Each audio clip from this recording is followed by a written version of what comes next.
Blair Johnson, welcoming you to another episode of the Badass Records Podcast. The Badass Records Podcast is a series of one-on-one conversations with folks where we talk story and favorite albums. Episodes are out Thursdays. You can subscribe where you stream or on YouTube. Everything also lives on the site, which is badassrecordspodcast.com. Keep your finger on the pulse of this thing via Instagram and Twitter.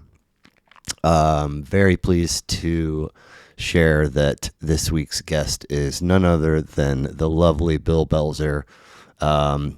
He sits behind the kit for a band called Miss Boating, MISSBOATING. You can find their stuff on YouTube, Spotify, Instagram, Apple Music, and Bandcamp. And while you're there, be sure to check out Jewel in the Trash, their LP from June of this year, 2024. Appreciate you stopping by, as always. Hope you enjoy the show.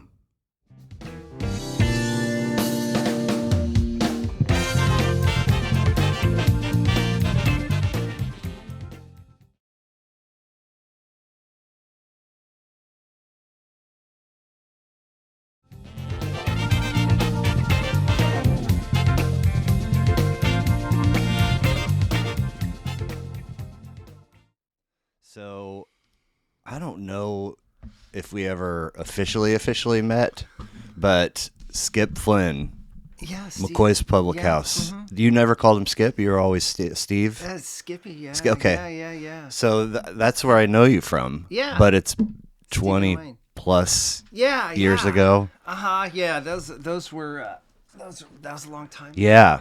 And then he's like gone elsewhere, but you've been here all along. Oh yeah. Okay. And okay. He's still a great friend. Nice. Yeah. Nice.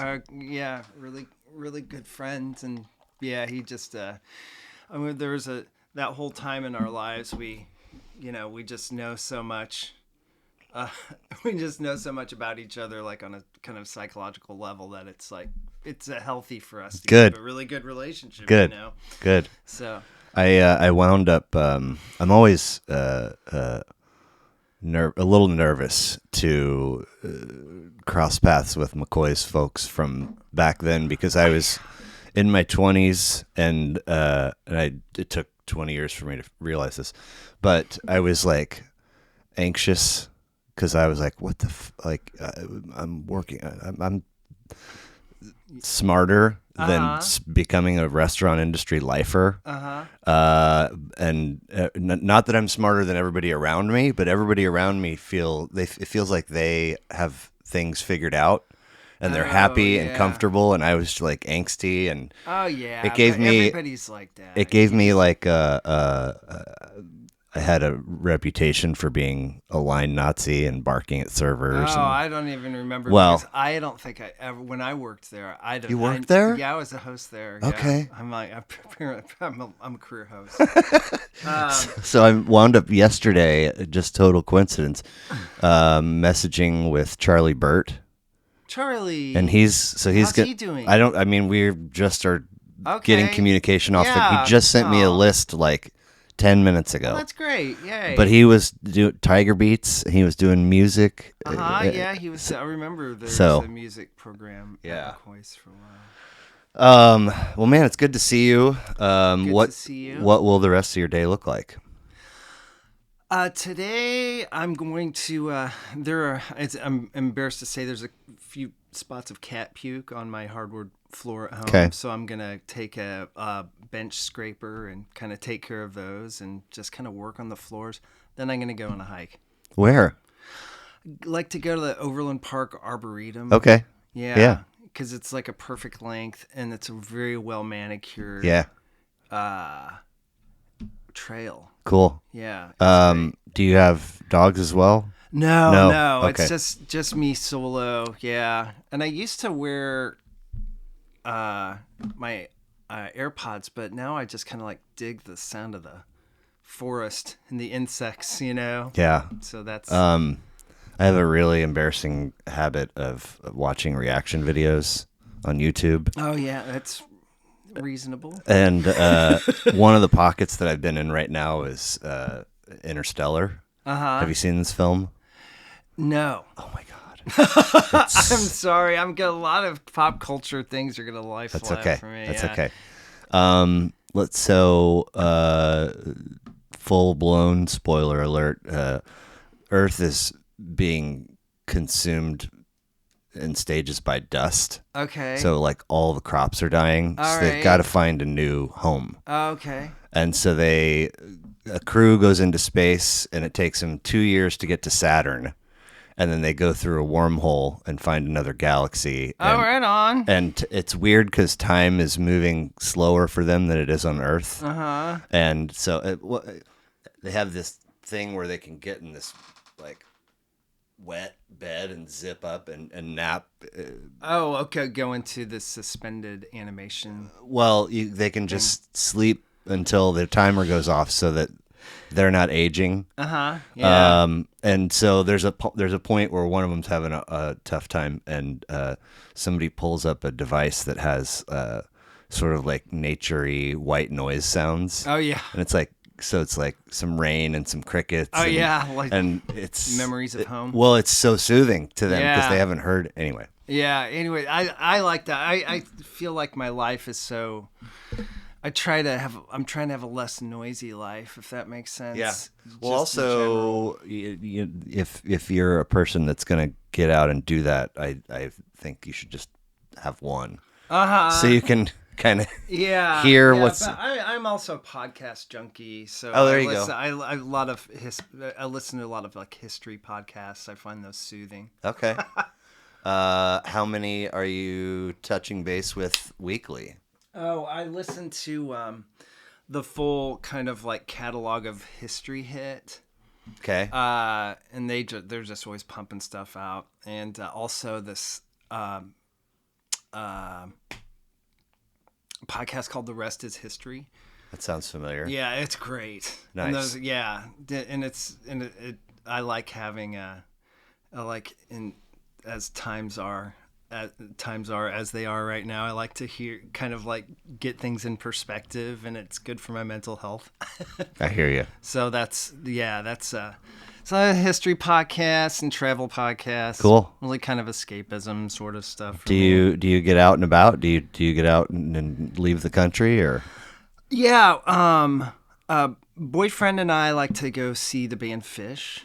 Nuh-uh. Yeah. Nuh-uh. So we go see. So next kind of couple weeks we're going to go to St. Louis. Yeah. For 2 nights, and then. Are you're not pulling my leg right now? Okay. We saw them at the Sphere. The Sphere. Have you heard of this place? Yeah. Yeah, we have a Sphere habit now.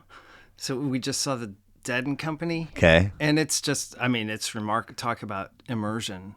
It's remarkable. Thing, yeah. So, but when Aaron and I started dating, I'd never been kind of one of those people who just totally diminished Fish, even though I was like considered myself a dyed-in-the-wool hipster, because I discovered them probably around 1989, 90, around the same time I discovered a lot of other stuff, and I really liked the Picture of Nectar and stuff like that. But I just kind of like laid that to the side until I met my sweet boyfriend, who loves Fish and had gone to see him a bunch of times. Okay. And he was like, hey, let's go to shows.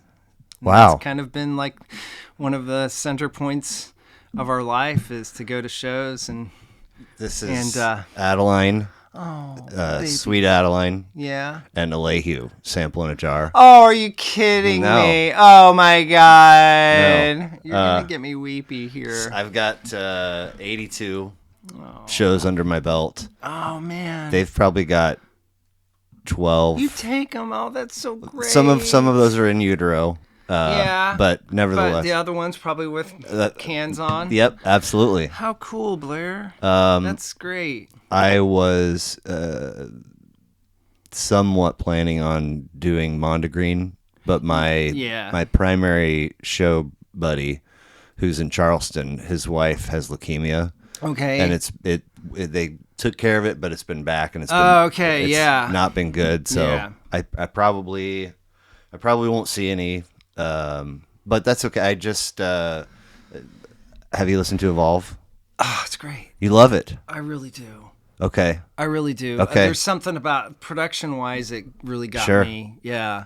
When they doing this weird thing of dropping singles, I feel the title Yeah. track was one of the best songs they've ever written. I loved it. Yeah. And then the other three they dropped, I was like, I don't love these. Yeah, well, I mean, that's any Fish album, right? Not, I think. not for me. Oh, okay. I think so. Yeah. Okay. But then the whole thing came out, and I listened to it. I've listened to it once, and Monsters was really the only other thing that grabbed me. Everything All else, I right. was like, but Yeah. then did you watch Tiny Desk concert? Yeah. Just, I mean, yeah. How can I say how could you not just love those guys? But a lot of people really don't react well to Fish. I know. And it's reasonable, and that's like part of what love is. Yeah. Well said. It is to accept people's Yeah. thoughts on. But I mean, those guys give just Just watch Trey high just fives gives so much love through the and crowd, yeah. and then circle back for an Oh encore. yeah, that was like, I'm a real crier. I was like, oh man, Trey has got it. Trey is like. Have you listened to Mark Maron? I have not listened to that interview. Yeah, is it good? Well, Did I'm a big stand-up comedy fan. Mark's brand has never been for me. I've popped in on his podcast once or twice, but it's never caught me to where I go back to it. So I was curious, and he does this whole intro about how for years and years and years people are like, you got to get Trey, and he's like, but I'm not a Fish guy. I don't want to be disrespectful. Right. But he's Probably the best person for it. So he does, and Yeah. he goes, he at least did Junta, Lawn Boy, and Nectar as part of his homework, and then Evolve Okay. as well. And when he's doing the intro, Mark is 25-ish years sober.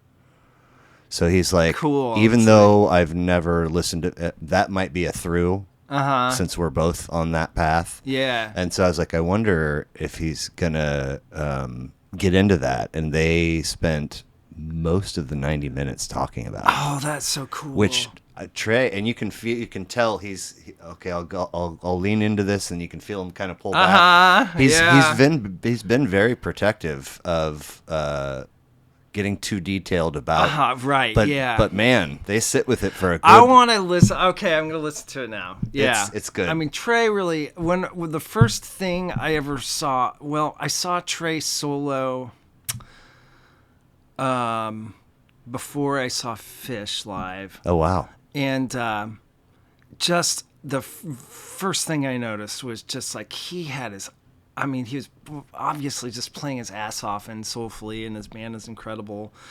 But just like the connection, just like literally just like catching people's eyes in the audience and just like, hey, this is like our thing. Yeah. This is not just me. Yeah. This is a dynamic relationship, and I get it. This is the most pleasant surprise for me. Oh yeah. Oh well, thanks. I didn't know that you were. Okay. Into, yeah. Okay. So and now I see. Now well, I'm starting no. to catch the hints I'm in your office. There's of course lots and lots of talk about drugs, and he kind of talks about the when it was all going bad that it wasn't just him, that the band was partying too. Yeah. And Paige has always been I think a guy that will have tough heart to hearts with him. And there was an interview leading up to Sphere where the interviewer brings up the rehab and struggles, and he says there was a moment where Paige said to him, through all of this, I've never been afraid because I've always felt like you've got this. I don't feel like you've got this. Yeah. Trey I think I've heard that quote. Yeah. And then the other final piece is when there is just the briefest mentioning of the other people in the family that are partying. I think Mark asks him, well, how did that come to be? And Trey goes, I don't know. How does the saying go? if you go to the barber shop enough times, you're eventually going to get your hair cut. That's hilarious. Yeah. Wow. But I mean, gosh, perseverance, I guess. I mean, those guys have a very I can't believe they survived it, because I have heard stories about just like how like the amount of people they would have backstage and just 3,500 plus. Yeah. And there's a line from Chris Kuroda. Yeah. Oh yeah. Huge. I love Kuroda the fan. Tiny Desk comments. People are like, obviously these four are amazing, but CK5 steals the show, flipping the light switch in the back of the room, which he wasn't. I'm sure he was. Yeah. But in the Marin interview, he says he's sitting there and there's with Kuroda and there's cocaine all over the table, and he looks around and everybody's just partying their asses off, and he says, how did this happen? How did this become our lives? And he goes, well, all I can tell you is that we're all happy that you're using again, because that means we don't have to hide it anymore. So when you're not using, we're sneaking. Oh yeah. But if you're using, yeah, that is kind of how those things go. Right? Yeah. well, Man. I think this will wind up being episode 142 of Badass Records Podcast. Hanging with the lovely Bill Belzer. Thank you so much for sharing part of your Sunday with me. It's great to see you after a couple of decades, maybe. Yeah, we really didn't see each other that much. right. So, Miss Boating. Yes. I saw a Facebook post stating that Miss Boating has a gig scheduled for each remaining month of 2024, with December being TBD. No, that's not true. That's not true. That's not. We don't have any. I'm working on getting something else on the books. We just had a really successful release party of our album "Jewel in the Trash." Yeah. Congratulations. And that was incredible, very meaningful. Had friends, family, and there's actually new people who have turned on to the music. So cool. It was great. It was far exceeded anything we could have possibly imagined. So okay, so we'll strike that scheduling comment. Yeah, I would like to, but everybody has jobs. Yeah, and such jobs that requires responsibility and planning ahead. Like attendance. Yeah, attendance for sure. And but I think we're figuring out a couple strategies. I do want to get us in front of crowds that have never seen us. Sure. Yeah. So so that's okay. the goal. But the record came out great. I'm really proud of it. Nice. Yeah. So it's Miss as in MISS, and then boating, like if you take a boat out on the water, you're boating. YouTube, Spotify, Instagram, Apple, Bandcamp, and there's a SoundCloud link. Yeah. Let's see, miss.boating.biz@gmail.com. Mm-hmm. Yeah, that's how to get a cool hold if you want to book us. Charlie on keys and guitar, Phil on bass, Aaron on trombone, Tim on sax, and you're on drums. Yeah, that's the lineup for the record. And now we have Brian McGuire. He used to play in a band called the ACBs. Is our bassist now. Yeah. Okay. Yeah. Cool. So is Miss Boating 4-ish years old? Yeah, it is. And Miss Boating is also a continuation of another band that Charlie and I had for years called the Sleaze Beats. Under the majority of the time we were called the Sleaze Beats, but we changed our name around from like Fawn and a bunch of other names. But yeah, we decided around the time that Charlie's mom died, we wanted to kind of change direction maybe, or just kind of like repackage the whole thing that we were doing. And Phil, our bass player at the time, our very good friend,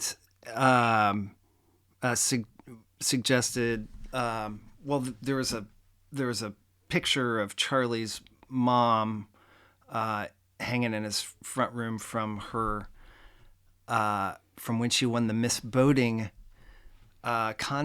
beauty contest Oh. in 1956. Okay. I think. Okay. At the Kansas City Sports Show. So she was on the cover of the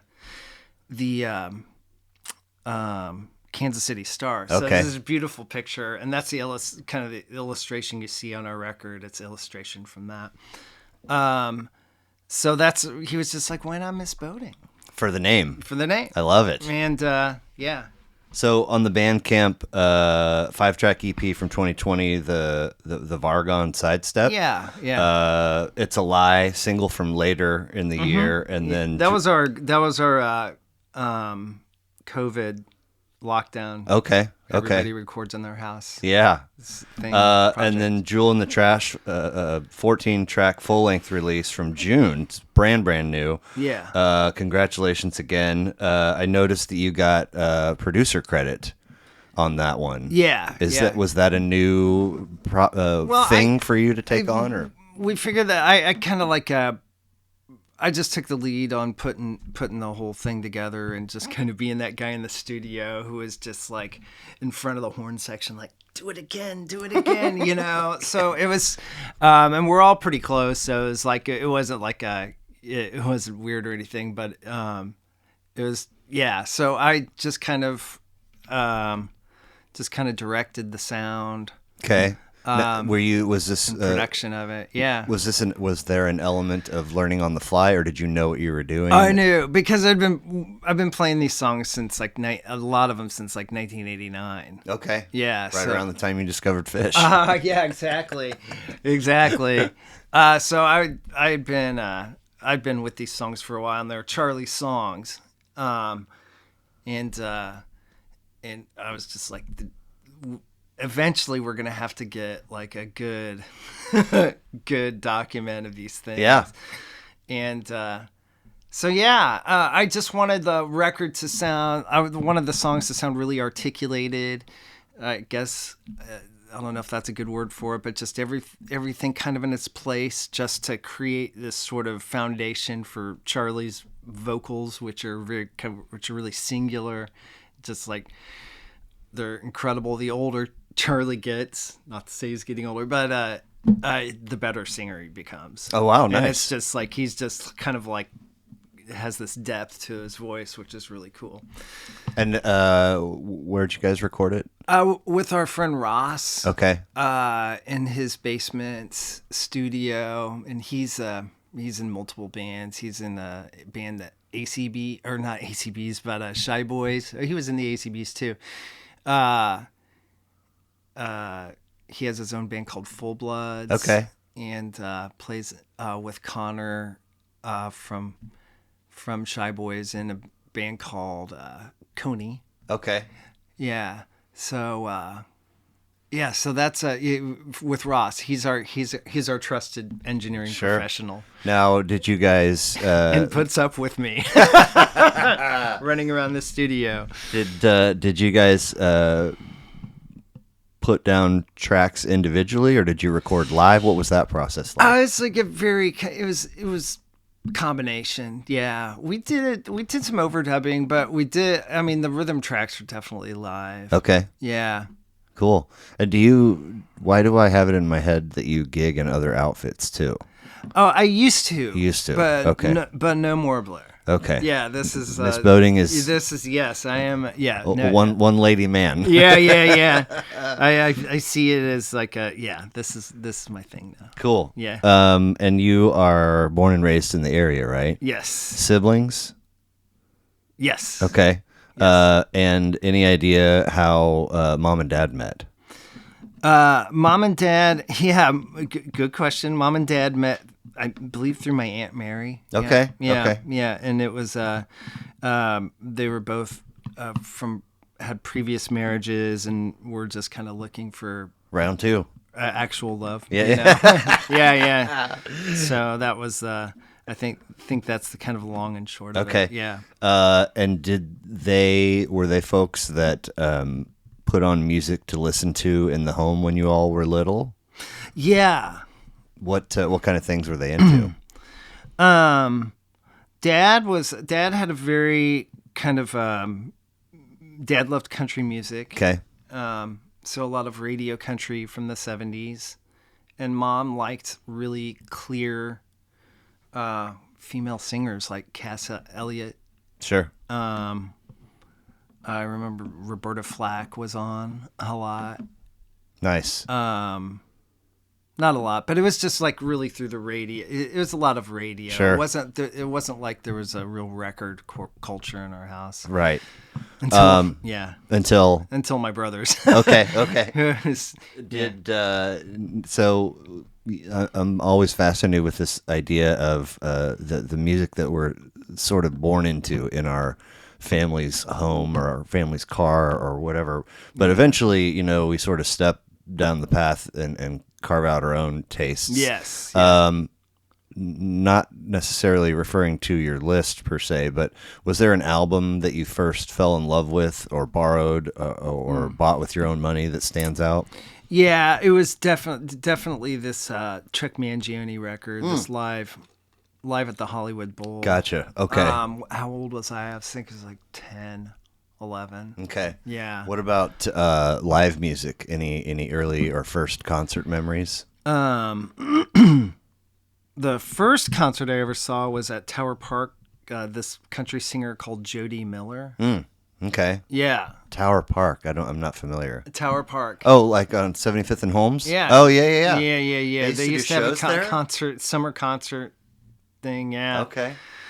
And but I just remember that being cool. Yeah. Yeah. I think Jody Miller signed something for us. Nice. And all that stuff. And but there's a lot. We did a lot of picnicking up there. Sure. Okay. As a family with church friends. So, drums in Miss Boating here in 2024. Where does your trajectory as a musician begin? That starts with I was a piano lessons kid, Sure. but it really never took off for me. Probably just inability to concentrate. A lot of distractions, and the piano was like in the middle of a busy house, and like I didn't want to practice in front of anybody. Okay. So that happened, but then my brother got a drum set, and it was irresistible because I was not a sports kid. I was, but I was kind of tormented by the sports kids when I was growing up. Gosh. So I was like, I've got to have something. Yeah. And Danny, the brother that's closest to my age, who I love deeply, was kind enough to let me use his drum set. Okay. To take aggressions out, and then he started showing me things. Cool. Yeah. And what age-ish is this for you? Like the 12, 13. Okay. Yeah. And never look back. Never looked back. Yeah, exactly. No, I mean, I was looking everywhere. Right. But I mean, I just thought it was a real kind of like, it was a real centering thing for me, who I really needed to have that. Yeah. And it also, later on in my teenagehood, offered up social opportunities to play with other people. Cool. Yeah, so that was cool. And I just he just showed me the beat from Genesis Abacab. Are you familiar with that? Yeah, so really easy first beat to learn. Okay. And I just kind of took it from there. Nice. Yeah. And then have you kind of gigged and been behind a kit ever since, or have you had some breaks? Or? Oh, yeah. I have always had something going on since I was like 16 or 17. Musically? Oh, yeah. Wow. Yeah. Nice. Oh, probably, continuously. Okay. Yeah. So, I think it's a healthy practice to consume the comments section of wherever you might be in moderation, if you're going to do it at all, right? But when Tiny Desk Fish dropped last week, I read every single one of them. Oh, did you? At the time, I'm not Yeah. going back and checking in, but Yeah. I just kept seeing, really more than anything else, people saying that John Fishman is if he's not the MVP of the band, he's the MVP of that set. And I'm yeah. like, I love John Fishman, but you see that elsewhere. But I've always been a Page guy 1st. I love them all for their own reasons. But where does Fishman fit in terms of a Mount Rushmore or a top 10? Is he in the conversation in your mind? Yeah, of Okay, course. okay. Yeah, John Fishman's great. And about that particular concert, he was playing the most lovely Slingerland drum set that I've never You seen. caught the play. brand. Yeah, I'm pretty sure it's a Slingerland. Okay. And one of my sets is a Slingerland. Oh, nice. You have it's multiple like, kits? Oh, God, this just sounds... Well, I've got two-ish. Two-ish? Kits, yeah. Okay. One of which is actually my friend Charlie's. Okay. Yeah. I'm not a real drum collector, but no, it just sounded... God, the drums sounded so good on that, didn't they? It really did. Yeah, but John Fishman's great. Yeah. I mean, I think he's a classic rocker to the core. Yeah. He loves his Zappa eras and Led Zeppelins and all that stuff. Yeah. Have you ever listened to, was it Off the Beaten Path? No. He has a show on Sirius. Oh, okay. And it airs maybe weekly. Okay, so he hosts a show? He does. Oh, it's that's an cool. hour long, and he plays, most of the time I'm like, who? Uh-huh. He has this, he must just consume music almost obsessively because it's called Off the Beaten Path. Yeah. But he is just a freaking scholar in terms of, hey, check out this interesting piece of music. Well, any great musician is a great listener. I think. Yeah. Yeah, I think that's kind of that's a necessary part to be in. Are you familiar with great. the Rainmakers and Bob Walkenhorst? Yeah. He sat across just a week or so ago and told me that at 71 he's more or less done listening to music. Oh, wow. Okay. I was like, oh, I think I misheard you. What was that? And he's like, no. Yeah. But his stuff still finds him, and he'll be like, oh, that's cool. Yeah. But I was like, I kind of get it. If you only have limited bandwidth and a lot of other things happening in your life, maybe you turn that valve down at some point. I know. I'm always on the hunt. Yeah, right? Yeah, Me too. it's like I'm a hound dog. So I found this solution for a real first world problem of how can I have a source of new music that just sort of never turns off. And it came to me in the form of a playlist created by Julia Mordaunt, who is the creative director for Phish. Oh, cool. And I love that. And she has put this list on Spotify, which I don't pay for, so I can only access it via Shuffle, which is fine. But it is called Phish Walk-In and Set Break Music. Oh, my God. Which is the best, isn't it? 2009 to current. Oh, my God. Dude, I need this. 600, in the neighborhood of 600 albums. Oh, I need this 10,500 plus hours. Oh, man. Obviously, no Phish. Yeah. Because I love this player. It is. Yeah. It's just my lifeline to new. No, it's great because I remember just, oh gosh, maybe the first time I saw Phish, I was just starting to get into Fela. Okay. And they were playing Fela between sets. I'm like, oh man, there's something about these guys. Like they're like, still dipping from the river. Yeah. I guess, Yes. music, Yes. I've had basically 3 pockets of experiences at shows with regards to the house music, and one is holy shit, this is amazing. I wish that I could Shazam it and know who it is, but it's so good. I've been at shows where I'm like, it's not a popular record, but I own it. And so I feel like insanely cool. Yeah, And then right. I've been at shows where they play something like, Billy Joel or something that everybody knows, and it's all three are really great vibes. You know, Yeah, they do. Yeah, if you're really, yeah, I it's so did not fun. know that there was a playlist, It's a insane. rolling playlist. And they, I mean, they'll. So summer tour just kicked off. They've done 2 shows. I'm sure that the 2 new records probably got Yeah, added that's to a the thing. great Susie Greenberg, wasn't it? I haven't listened. Oh, it's great. It's great, Susie Green. That's all I have to say. Is this You need to listen. night 2? The first night. The first I think, night. second set. Okay. I just watched the show openers. Oh, YouTube, Yeah. where they give you the The freebies. Yeah. Okay. Yeah, we can't. We had to, Yeah. budget out. I do love. I mean, there's so many things about Oh my the God, lore. there's so of, many people out there. Not whoever listens to this probably don't know my well, fish thing. but whenever there's so many things about the world of fish that I love, and one of them is whenever a tour starts, you get people posting clips of somebody going up to like airport personnel and being like, "I lost my aunt. Can you please page her? Her name's Susie Green." Oh God. Oh God. Or what's Fishman's got so many monikers. What's Bob Weaver?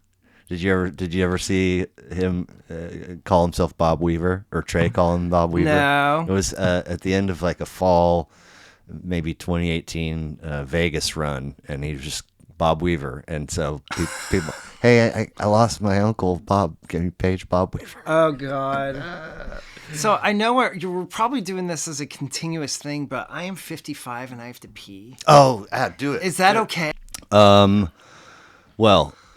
we could carry on and BS for as long as there's, the day is long. But again, appreciate you being here, and thank you for sending me an awesome list. I usually just roll through them in chronological release, if that's okay. Yeah. So that would put us in 77. Hard Again, Muddy Waters. 13 of 15 for him. 9 tracks, 45 minutes. Yes. Oh, look at this guy. Clarksdale, Mississippi. Oh my God. We're kicking it off with something late in his recording days. Yes. What's the story behind this one being an important record for Bill Belzer?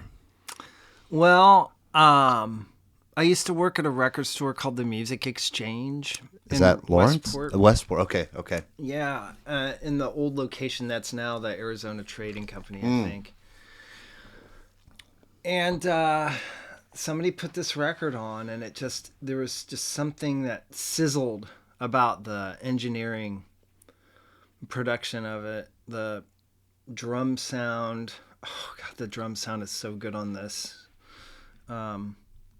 What's the drummer's name? That's why I bought this. Willie. Yeah, it's not like it. Yeah. Dun, dun, dun, dun, dun. Willie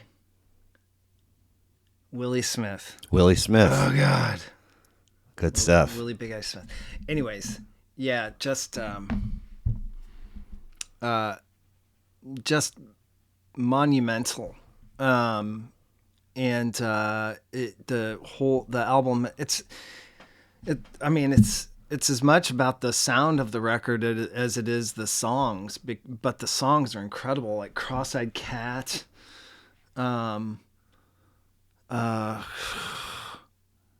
Yeah, I Want to Be Loved.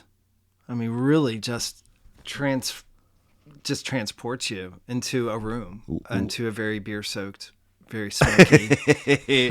What year-ish are we talking when you discover this? Oh, I think it was, I was already at the Exchange probably like 89. Okay. I would All think, right. yeah. A lot happening in 89 for you. 90, maybe 91. Okay. Yeah. But I think it was Ernie. Maybe it was Ernie Locke from the band Sin City Disciples from back in the day. Yeah. Who might have put this on. I'm Okay. not sure exactly. It could have been any of those guys. Sure. Because they were all kind of trying to educate me because I was so little.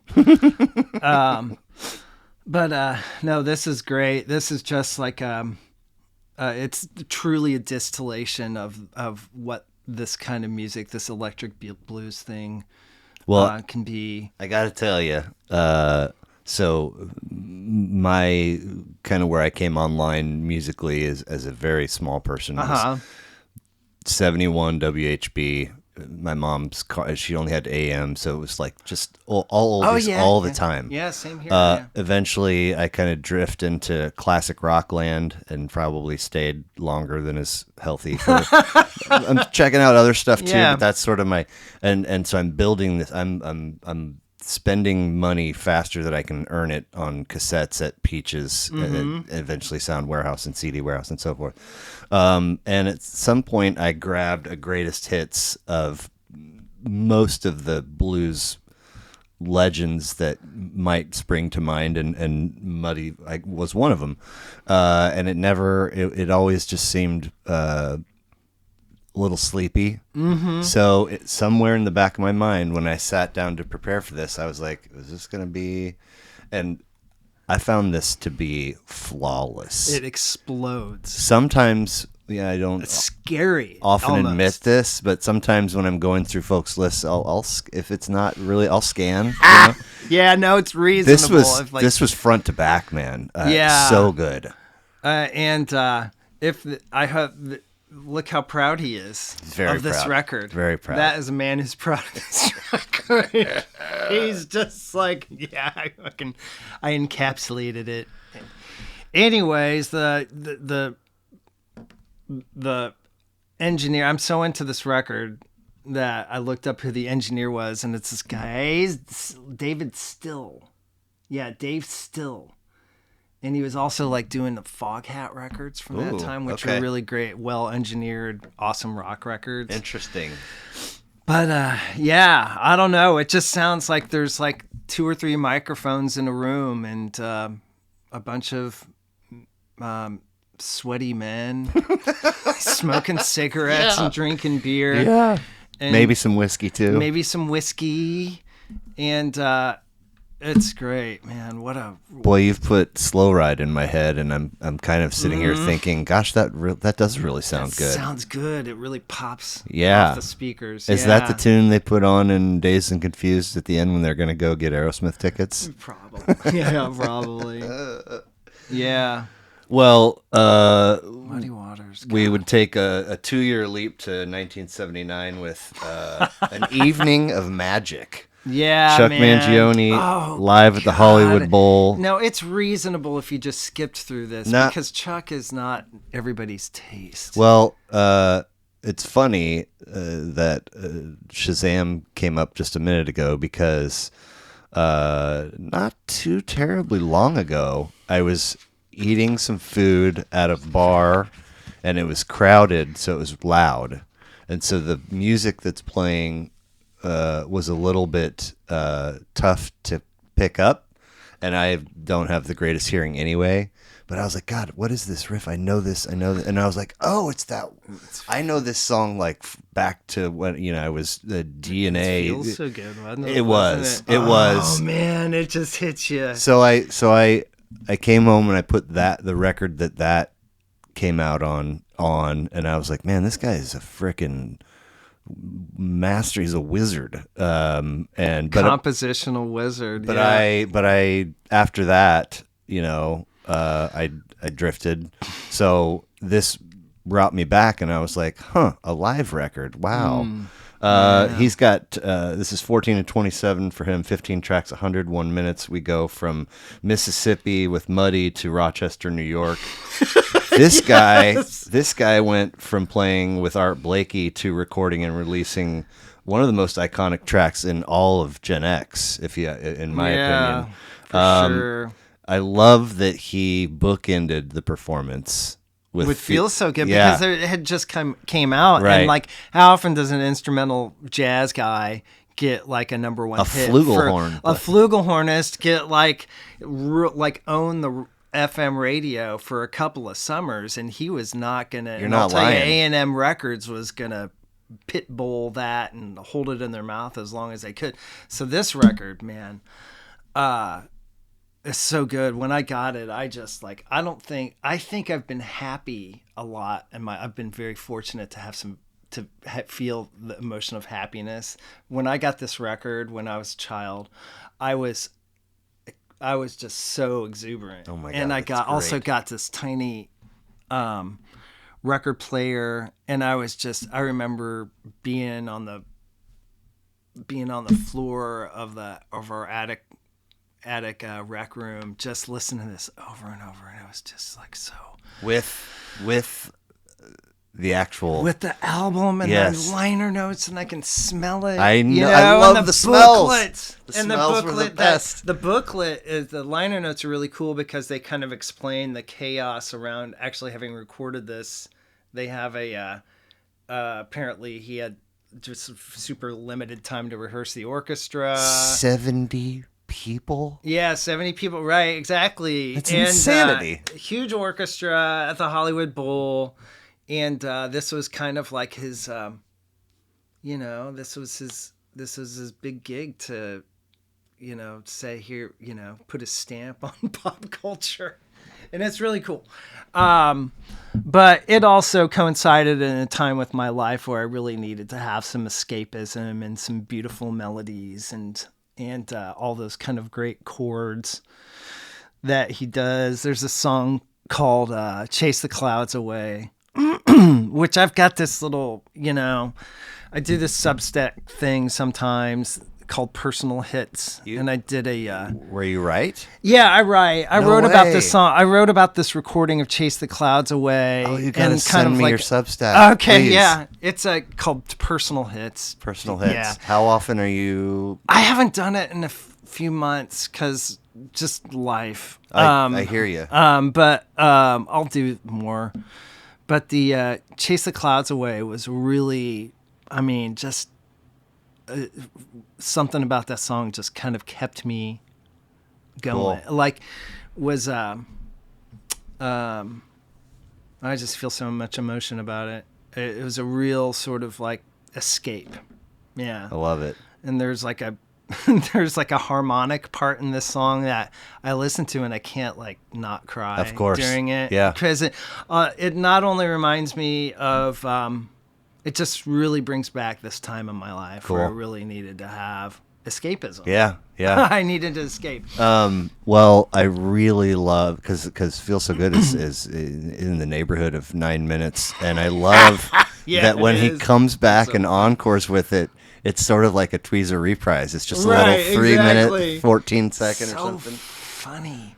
Yeah, but I listened to this all the way through for the first time in a while in preparation for this. Yeah. And it's a very it's great. you I mean, feel- I feel the same about it. I really do. Did you get that flooding feeling It experience? flooded me. It it was evocative of a time that I wish I would have been. I wish I would have been on the in the GA section of the Hollywood Bowl with the picnic basket. And Yeah, yeah. Yeah. You know what I mean? Just Well- like there's just something about it that's like very like, yeah, I very evocative.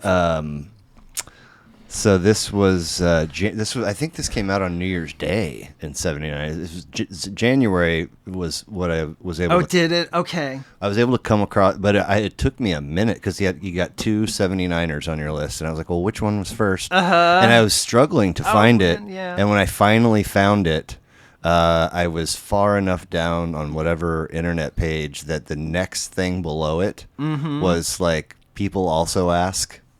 And it was like, can you vape in the Hollywood Bowl? Can you bring your own booze in the Hollywood Bowl? Can you bring a blanket to the Hollywood Bowl? I mean, I was like, what in the world? And then I looked, and for some shows, you can bring your own booze in. It says you can bottles of wine and wine glasses and beer bottles. And Yeah, for sure. It's like a kind of a picnicky environment.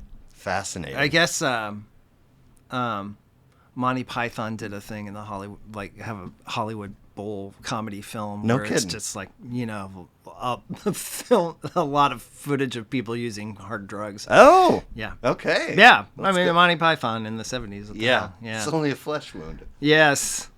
That's so funny. That was seriously a great listen. It was a blast, and Yeah. I go to the 70-piece orchestra and whatever he's got in his ensemble, 5, 6, 7. How do you get paid when you have that many folks to tip out, if you will? He sold a lot of records, man. Yeah. I have a friend who is and I haven't asked her about this, but she was working at A&M Records as around this time.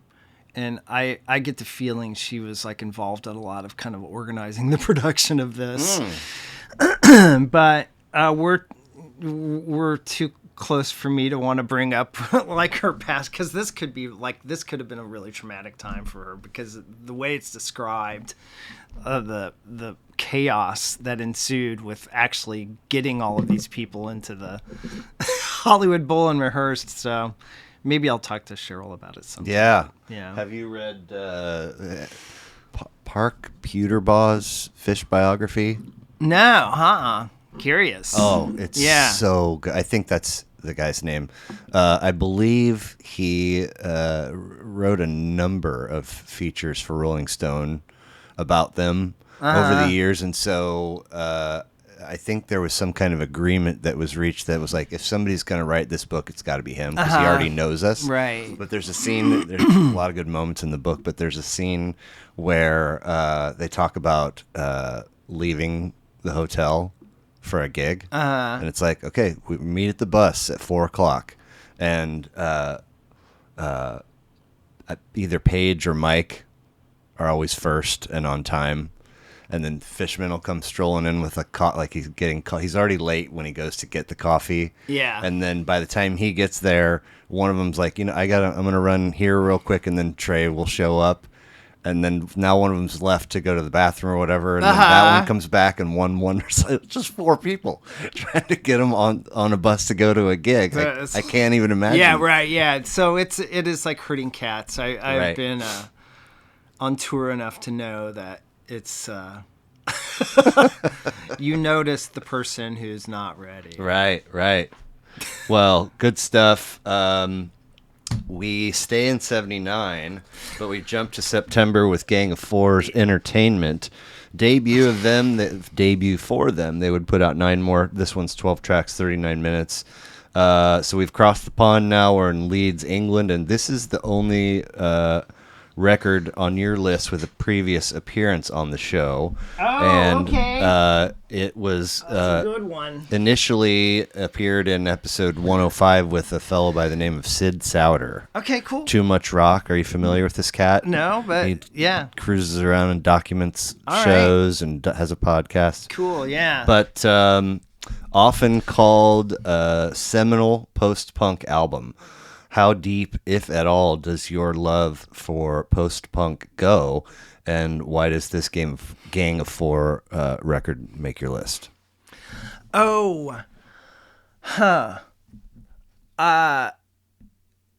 Post-punk, deepish. Yeah, okay. I mean there was just this was like music from outer space for me. I mean, when I first heard this, the angularity. This is very angular, very everything's really just so. Mm-hmm. First band I was in covered. I found that Essence Rare. Then another band I was in. When you're 16. Yeah, actually was 16, Wow. 17. I found that Essence Rare, and that was, 1970 or 1980. 88. And then another band that I was in recovered. What is this? It's found that Essence Rare. Sorry, my No, handwriting it's is okay. not the easiest to read. Yeah. Anyways, just I played these songs before. Okay, Yeah, cool. Now, and it influenced me. I was just like, this guy, this drummer in this band is just so so clear about what he wants to say and do. You know. I like it. Yeah. Now, you mentioned the Music Exchange and having record store appearances or experience, excuse me. When it comes to genre, is there ever a time in your mind where it's appropriate to have different albums by the same artist in different genres? Do you know what I mean? Like, let's say if Gang of Four had 10, they have 10 records. Let's say one of them's country. Are you putting it in the country, or are you putting it with, in the G section? Oh yeah, in terms of filing. Yeah. For records. Yeah. I was at a record store, in I forget what it was. Maybe it's Waterloo Records in Austin, or some record store that had an anti-genre Oh, okay.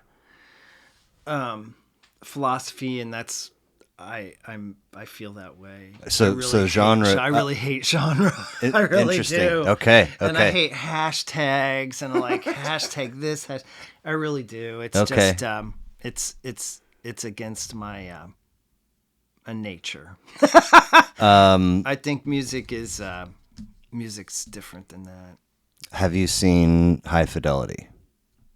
No, I'm No. terrible at this. That's okay. I just watched it for the first time in my life, like a month ago. Okay. But I've been being told for many, many years. Yeah, I have been too. Do you know the premise of this film? No. So John Cusack, he owns a record store, and a youngish Jack Black works there. And there's another cat that works there.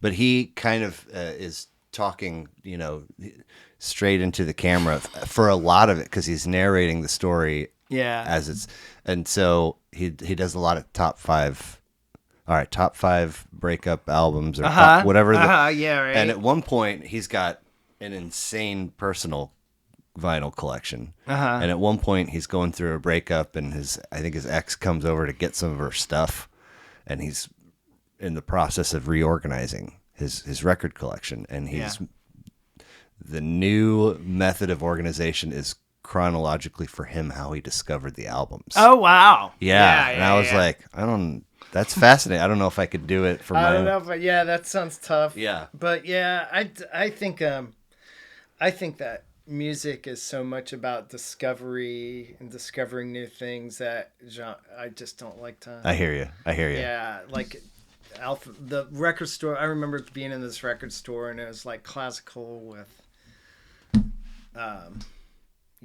metal and all this stuff, and you were just like, man, whoa, what's that? So that's So are you familiar at all with any of their other records? No. Okay. I'm not. So how did this one land in your lap then? I think through the first band I was in. That's right. And then just kind of being having this record validated by other people as I was kind of like traipsing through life.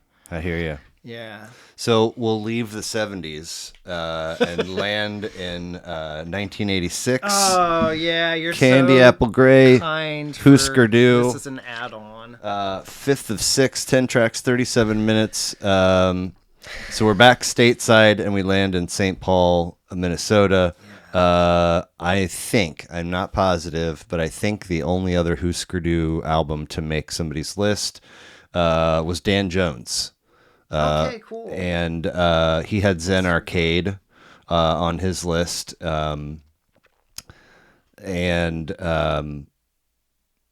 These guys, in my mind, have sort of quietly had a huge fan base and following for quite some time. Yeah. Is that Am I off on that, or I mean, do you run into Husker Du fans often, or Yeah.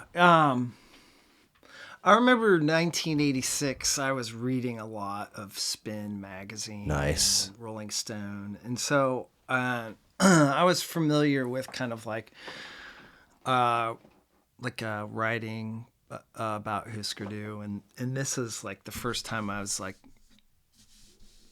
went out and bought a cassette of Husker Du's, and it was their major label release, Yeah, first yeah, major yeah. label release, and it was coincided with a time where I was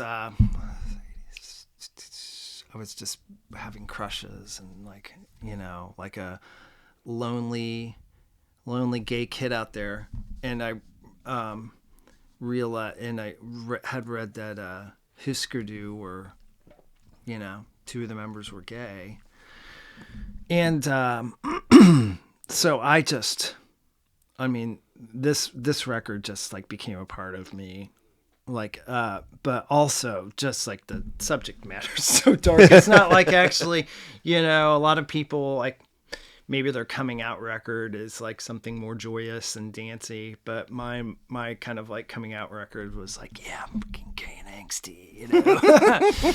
So Husker Du really it really touched me. It really touched a very kind of touch my brainstem. Yeah, yeah, yeah. As far as like feeling and Sure. crushes and like who am I, and there's other guys out there like me who are playing music together, and these guys are tough but they're sensitive, and Hell yeah. so This was a lot overall mellower than Zen Arcade. Zen Arcade was yeah, a little. yeah. And I really liked bands who'd mix it up, because another record I really loved from when I was little is Houses of the Holy by Led Zeppelin, Yeah. which is totally mixed up, Yeah. from hard to folk to Mm-hmm. Is Thank You on that record? What's the, no, no that's not, Rain I think Song? that's 3. Rain Song. Yeah, yeah, yeah. Man, what a that song. But this Husker Du record, like, really just spoke for me. I it was validated so much, so many kind of dark emotions too. Like this song "Too Far Down." It's a Bob song. Also, the record's slightly psychedelic. There was this kind of like kind of new psychedelia that was happening in '86 with Prince put out the Parade record, Yep. which is pretty damn psychedelic, and there's this bit of experimentalism that was happening, and I just thought this record was so cool. I still do. I hadn't listened to it. I had to add this because it was. I just knew that I hadn't listened to it in a while, and it was really seminal for me. Yeah, you mentioned adding it late because it had been on the brain all week. What got it there, do you think? Oh, I kind of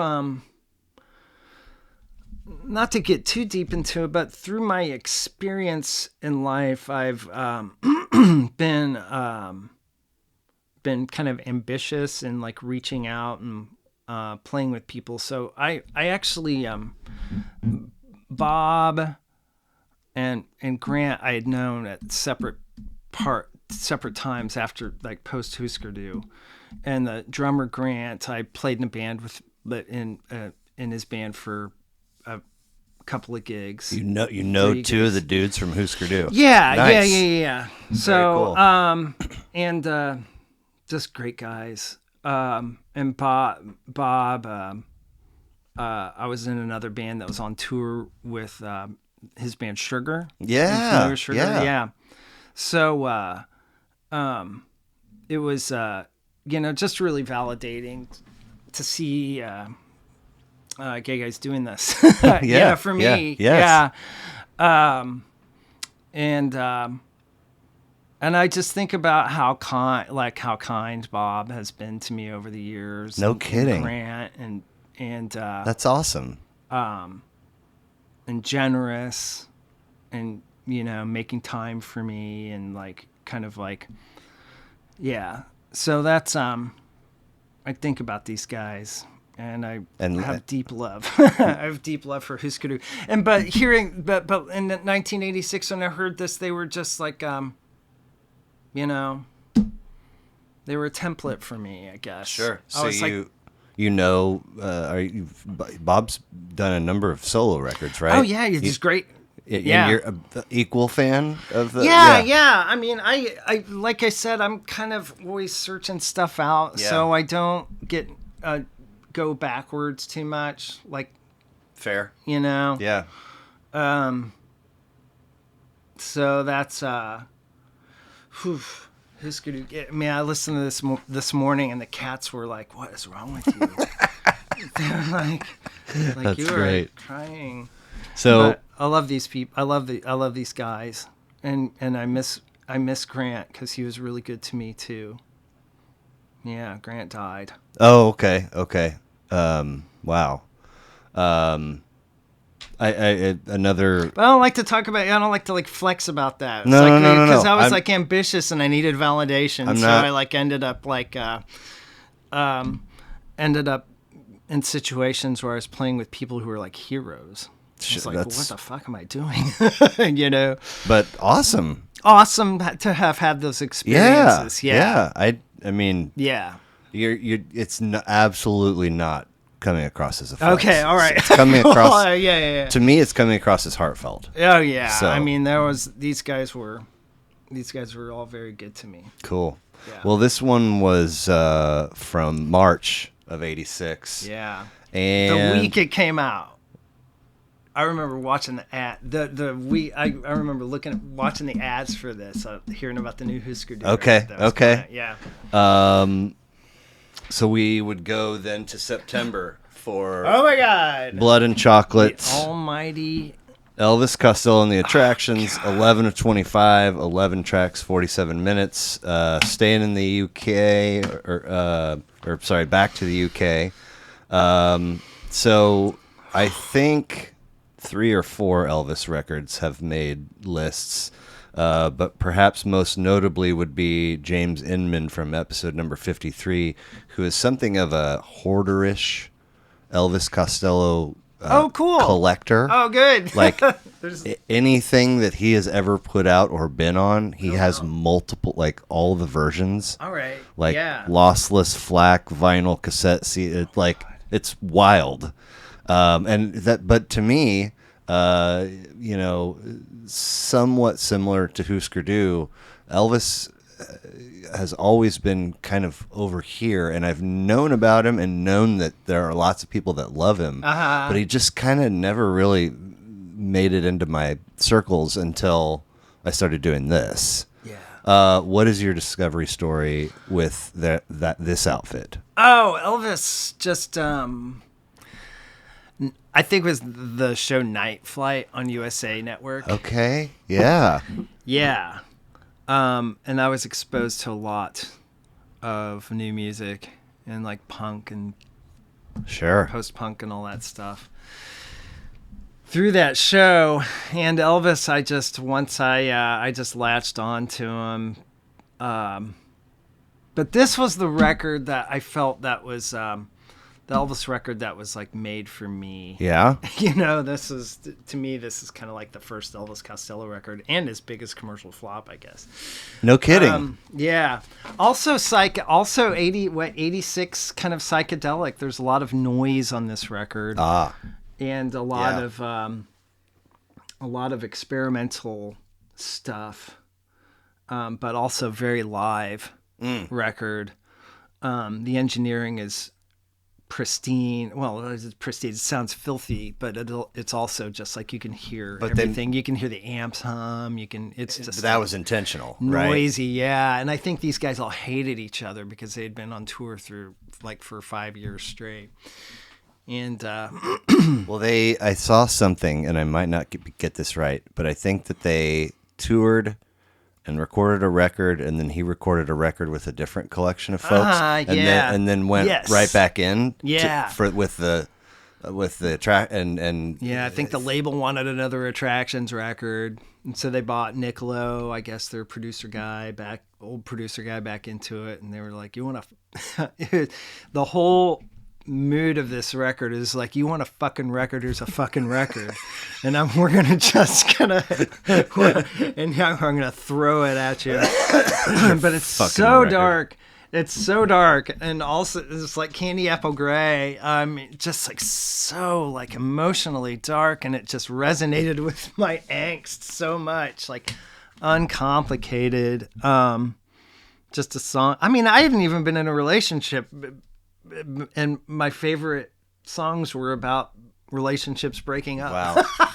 You know, how healthy is that? I can picture the deterioration of my next relationship. Yeah, now, right. I and just I'm like I have a looking forward- template for how shitty I should feel.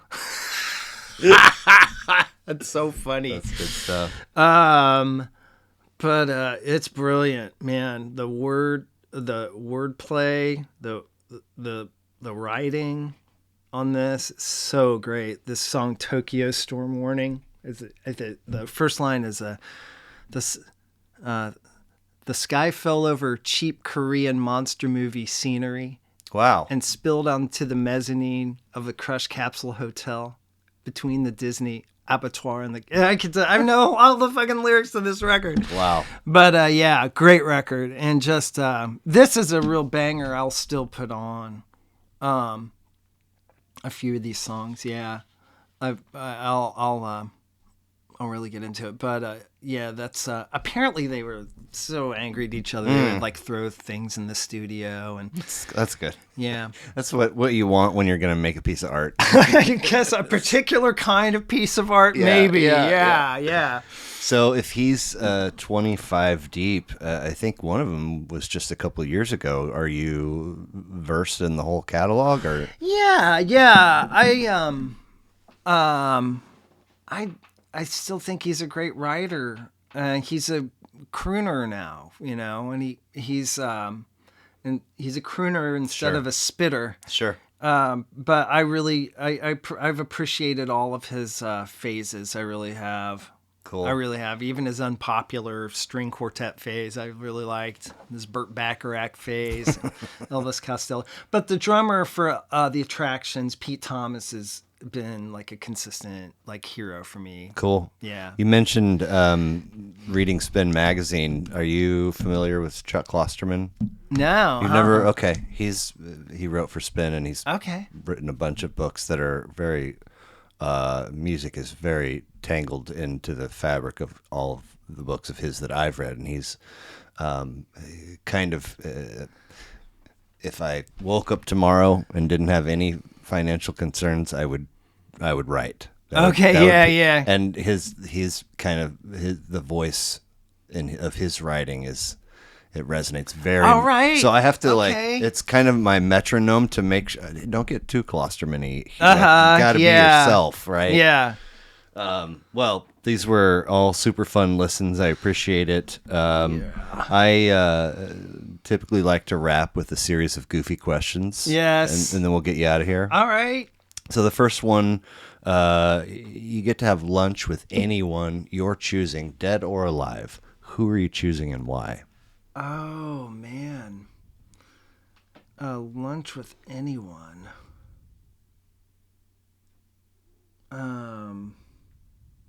Dead or alive?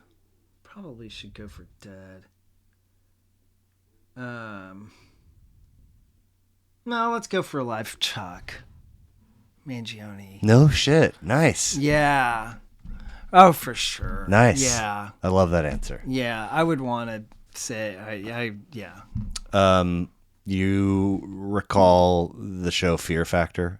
Yes. So it's sort of reality TV, challenging you to the gross things is how you win by surviving whatever. Somebody dumps a bucket of spiders on you and you have to get in a coffin with them. What would be the worst possible Fear Factor challenge for Bill Belzer?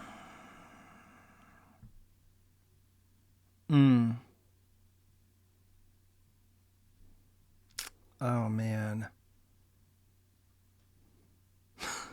I should have been ready with these, Blair.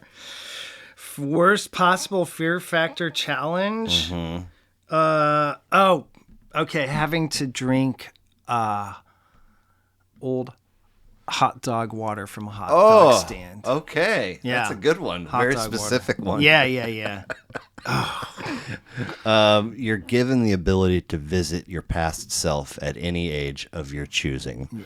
What age are you choosing, and what are you saying? Oh, 86. 86. And just like, let's go out to dinner, and just like, you're fine, dude. You're fine, dude. I love it. Everything's gonna be okay. You don't even know. Right? You don't even know. Oh God. Are you an iOS user? Yeah. Okay. Yeah. This is a 3-parter. Okay. All right. Do you have an opinion on whether or not red receipts are turned on or off? Oh, I don't have an opinion. No opinion. Because I don't even. Yeah. Okay. Yeah. Fair enough. As far as because I deliver, one of my many jobs is delivering. I keep myself on Do Not Disturb, and I just look at my watch to see if all the time, probably. Gotcha. Yeah. Gotcha. Okay. How about liking your own social media posts? Opinion on that? It's funny because you know how Facebook brings back memories. Yep.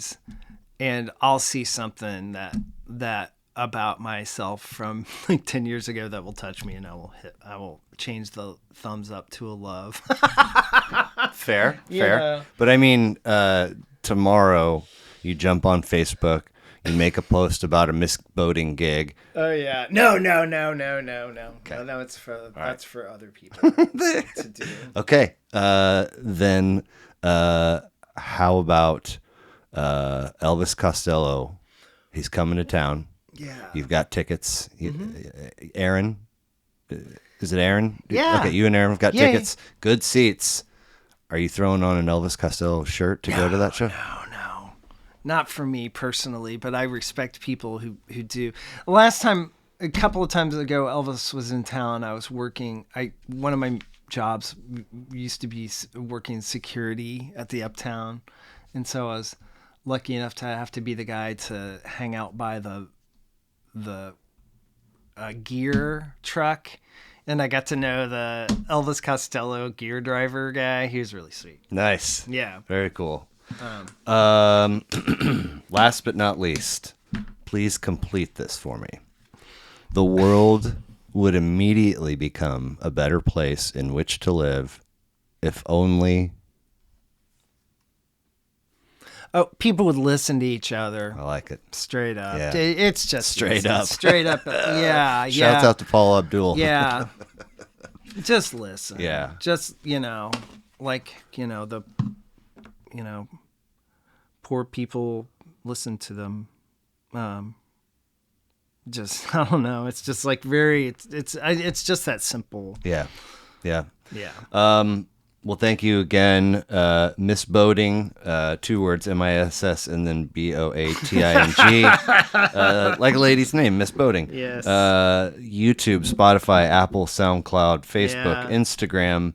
Was there anything that you were hoping that we would cover that we did not? Oh, no. And it's just thank you for your thorough work. Of and course. Your great questions. Of course, yeah. And this has been really, I didn't know what to expect. And this has been really cool. Cool. I Yeah. appreciate it. Thank you Yeah. for the time. And I hope the rest of your Sunday is lovely and Yes. filled with the sounds of nature. Yes, I'm going hiking now. See you soon. Bye.